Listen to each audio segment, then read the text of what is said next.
Bon, on se prépare encore pour un autre assaut de nuit. J'ai pas amené grand chose ce soir. Je suis en train de faire un peu de ménage dans mon bureau. Donc je prends chacune des pièces intéressantes. Donc ce soir, j'ai amené mon C3 pour faire une petite maintenance. Vous savez que c'est un peu mon masque fétiche. Donc voilà. Peut-être que je vais faire des tests avec ma caméra thermale et sinon je n'ai pas grand chose. Sinon j'improviserai des trucs. Donc pas parfait, mais j'ai amené mon support pour mon téléphone. Ça devrait aller mieux un peu de même. On va travailler à deux mains. Mon 33.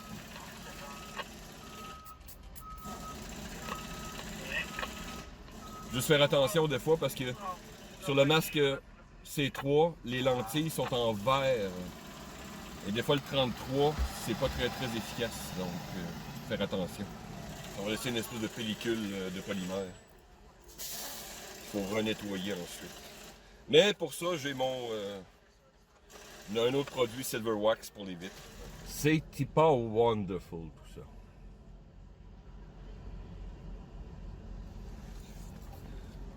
Pour un masque qui a plus de 60 ans, il est en très bon état.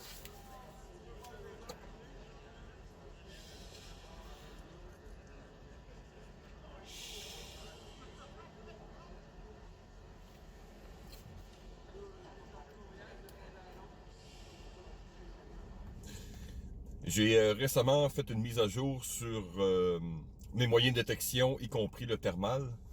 Donc, j'ai acquis récemment euh, un module FLIR de génération 3, mais celui-ci est fait pour être utilisé avec des téléphones intelligents, dont les Android ou les iOS, Apple, whatever.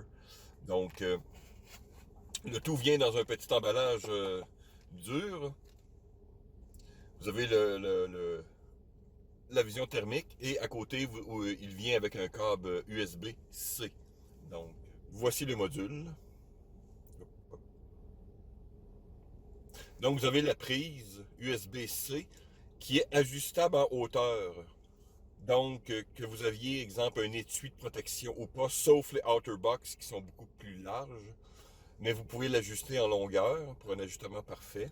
Et vous avez les deux objectifs, dont un thermal et un régulier. Le pourquoi, c'est que cette génération a été mise à jour par une technologie, j'oublie là, c'est une chose en 3 lettres, là, mais qui permet de surimposer une image régulière sur l'image thermale. Puisque, comme vous le savez, une vision thermale voit la chaleur, mais ne passe pas à travers certains éléments, comme la vitre, par exemple. Ce qui est intéressant, c'est que en surimposant une image, donc celle-ci, la vision normale fait comme des contrastes. Donc, vous voyez les lignes, entre autres, et dans certains cas, les écritures. Donc, si vous naviguez, par exemple, à travers une vitre dans un véhicule, comme par exemple ici maintenant, je vais pouvoir voir des objets, mais pas en vision thermale. Donc, ça donne un certain avantage pour une navigation. Et ça me fait penser aux nouvelles générations de vision thermale que l'armée américaine et sûrement l'armée canadienne disposent ou vont avoir sous peu. Donc, qui surimposent un peu ces images, qui permettent de voir des formes plus intéressantes.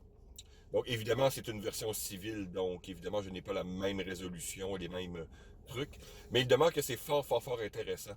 Donc, la seule chose, c'est que je vais vous montrer des exemples à partir de la caméra maintenant. Euh, mais je ferai une vidéo évidemment plus détaillée en temps et lieu. La seule chose, évidemment, je peux filmer, mais je peux pas avoir l'audio. En faisant une revision des captures vidéo que j'ai fait avec la caméra thermale, je me suis rendu compte que elle enregistre l'audio. Donc, voilà quelque chose d'assez intéressant. Euh, la seule différence, c'est que, étant donné que je pointe la caméra à l'inverse, l'image est inversée. Donc, je me regarde à l'envers, puisque la caméra est faite pour être pointée de l'autre côté du téléphone. Donc, je vais corriger la chose au montage. Donc, en même temps, je m'amuse. Tiens, voilà le lot. C'est le filtre lave. Donc, ça contraste assez bien. Hop, hop. Bref, beaucoup de plaisir. À plus tard. Surimposer une image à partir de la caméra là, ça va vraiment vous montrer un peu des trucs. Peut-être que je vais filmer d'autres petits détails intéressants. Je peux montrer un meilleur exemple de surimposition d'image. Ici, voyez-vous, la caméra essaie de surimposer. Ouais, là. Certains même des contrôles. Ou comme de la radio.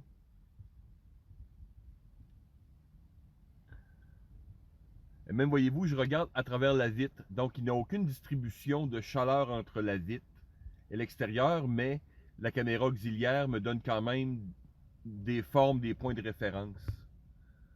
C'est pas mal une aide à la navigation.